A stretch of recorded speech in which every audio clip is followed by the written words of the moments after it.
xafladda xiritaanka daryeelka caafimaadka 105 hooyo oo isbitaalka Yardameer ee magaalada Muqdisho u fidiyay daryeel caafimaad oo bilaash ah ayaa lagu qabtay magaalada Muqdisho. mashruucan oo ahaa kii ugu horeeyay oo dalka laga fuliyo ayaa ahaa mid tijaabo ah laguna gol lahaa in kor loogu qaado daryeelka caafimaadka hooyada iyo dhallaanka waxaana la bilaabay bishii Maars ee sanadkii 2022 iyadoo isla maantana lagu dhawaaqay wajigii labaad oo ay ka faa'iideysan doonaan 100 haween oo uur leh. agaasimaha isbitaalka Yardameer Dr. Ibrahim Maxamed Xasan ayaa ka warbixiyay howlaha samafalka ay hooyooyinka Soomaaliyeed u sameeyeen. adeeg daryeel caafimaad oo lacag la'aan ah oo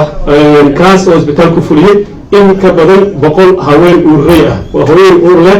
ayuu u qabtay shaqadaas ayada ujeedkiisu waa ahaa in la yareeyo daryeel xumada xilliga uurka ay leedahay hooyada ama ay la kulanta dhibaatooyinka taasoo sababta dhimashada hooyada xilliga ay ku guda jirto dhalmada iyo kadib markay dhashay ka bacdi marka ay dhasho sidoo kale in la yareeyo dhimashada ilmaha xilliga ay yihiin uurjiifka oo uurkooda ku jiraan iyo marka ay dhashaan kadib sidoo kale inaan hubinno badqabkooda caafimaad marka ay dhashaan 6 bilood ilaa iyo sanad ayuu isbitaalka qaaday in ilmahaasi daryeelkooda caafimaad oo uu qaado marka hooyadii oo si u disay bilood iyo cunugii oo 6 bilood ilaa sanad la sii ka farqaadayo daryeelkiisa caafimaad ilaa hooyada insha Allah bilan. Sheekh Ali Maxamuud Xasan Sheekh Ali Wajiis ayaa sheegay in ganacsatada Soomaaliyeed looga baahan yahay inay qayb ka noqdaan howlaha samafalka. maanta waa jaanis waxaan ugu yeerayaa ganacsatada Soomaaliyeed oo aan isku xiranahay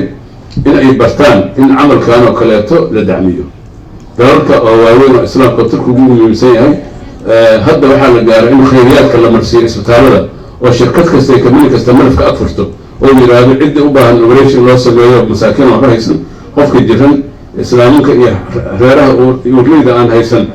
in bukaanada tii in la socoto waxa soo dhaca ala xisaabiya lagu daaweeyo operation lagu sameeyo halkaas la gaaray. qaar ka mid ah hooyooyinkii ka faa'iideystay mashruucan ayaa ka dareen celiyay howsha loo qabtay. ayuu cunugayga alxamdulillah uurku yar meesha waa imaaday waan xanuunsanaa intii gaabiyay waan celinayaa maasha Allah inta uurku yaray ninkaas waa xanuunsanahay iga gaabiyay xaaladdeeda oo socday guriga lagu maamulay mar gaabiyay maasha Allah inta badan ay Yardameer isbitaalka wuxuu ii qabtay wuxuu ii suurtageliyay in aan caafimaad qabo aan dhalo hore carruur waa u soo dhalay laakiin waa ku xanuunsan jiray waan iskiga rafaad jiray laakiin hadda maasha Allah alxamdulillah ana ugu bogay. wasiirka caafimaadka xukuumadda federaalka ee Soomaaliya Dr. Ali Xaaji oo xafladda soo xiray ayaa uga mahad celiyay maamulka isbitaalka dadaalkooda ku aadan gurmadka hooyada iyo dhallaanka Soomaaliyeed. waxaan amaanayaa talaabada ay qaadeen isbitaalka Yardameer iyo maamulkooda oo ay maaragtay ku go'aansadeen in daryeel ay u fidiyaan number xadidan oo maxay ahayd hooyinka uur kale oo follow ay ku sameeyaan ilaa ay ka dhalaan ay ku hubsadaan safe ku dhaleen. waxaan ka codsanaynaa inay sii balaariyaan dadaalkaas ay wadaan oo uusan noqon project dhamaad leh uu noqdo mid joogto ah oo weligiis socdo noqdo ayna sii balaariyaan.